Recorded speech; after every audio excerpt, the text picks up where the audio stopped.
నిరుద్యోగుల ముచ్చట మీద డబుల్ కాదు త్రిబుల్ స్టాండ్ అని వీడియో చూపెట్టి మరి చెప్పుకొచ్చిండు హరీష్ రావు సారు. నిరుద్యోగులు ఇందులో అయితే త్రిబుల్ స్టాండ్ అడిగాడు. అపోజిషన్ లో పెట్టినప్పుడు ట్వీట్ ముఖ్యమంత్రి అయిన తర్వాత మాట్లాడింది. ఒకసారి చదువు రానోళ్లను ఇయాలి ప్రభుత్వం పరీక్షలు వేయాలంటారు.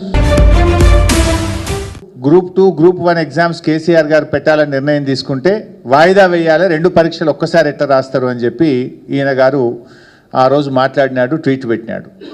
మొన్న ముఖ్యమంత్రి అయిన తర్వాత ఇదే పిల్లలు అశోక్ నగర్లో రోడ్ల మీదకి వచ్చి పరీక్షలు వాయిదా వేయాలంటే ఇది ప్రతిపక్షాల కుట్ర అన్నాడు.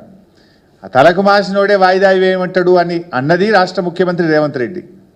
ఆ పరీక్షలు వాయిదా వేసింది రాష్ట్ర ముఖ్యమంత్రి రేవంత్ రెడ్డి. అప్పుడు కారు పార్టీ సర్కారు ఉన్నప్పుడు గ్రూప్ పరీక్షలను వాయిదా వేయాలి అని ప్రతిపక్షం నుండి మాట్లాడిన రేవంత్ అన్న పరీక్షలు వాయిదా వేయమనేటోళ్ళు చదువు రానోళ్ళు అని ముఖ్యమంత్రి అయినాక ప్రతిపక్ష పొల్లని తిట్టిండు. మళ్ళటెనకలా గైననే వాయిదా వేసిండు అని